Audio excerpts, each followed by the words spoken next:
tak celkom zjednodušenie, že slova hýbu, ale príklady priťahujú.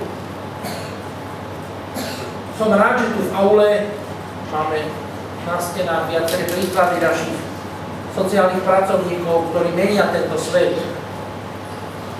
A príklady sú omnoho čitateľnejšie a presvedčivejšie ako moje slova, ako moje publikácie, ako moje monografie, ktoré často moje deti používajú na to, aby sa nekývali doma na výbor.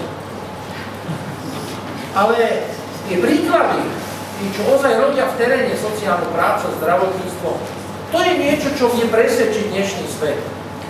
Ja som rád, že naši pedagógovia a mnohí naši študenti aj vy ste takéto dobré príklady, lebo tie obrazy, ktoré tu vidíte vo vedľajšej budove na fakulte misiológie, to sú všetky projekty študentov a pedagógov.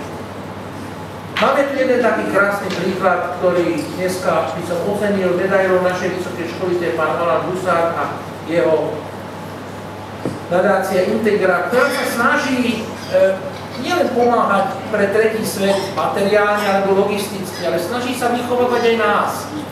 V rámci myšlienky fair trade a v rámci myšlienky pravej solidarity. To znamená nielen dávať, ale spravodlivým obchodom ukázať, že krajiny tretieho sveta, tak ako my vieme obohatiť ich, rovnako oni vedia učiť a obohatiť nás.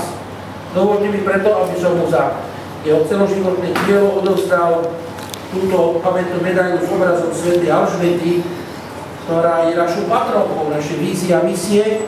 A zároveň ma to veľmi potešuje vás vidieť, že ste akože vstúpli do takého života pomáhať iným. Chcem ešte raz poďakovať za cenu, ktorú veľmi rád prijímam. A chcem aj zároveň poďakovať vám za prácu, ktorú ste vykonali v rôznych krajinách, veľmi čestné a veľmi ste nám obrovským príkladom, čo to znamená pomáhať slabším a iným v mene Pána Boha. Takže ďakujem vám pekne za uznanie.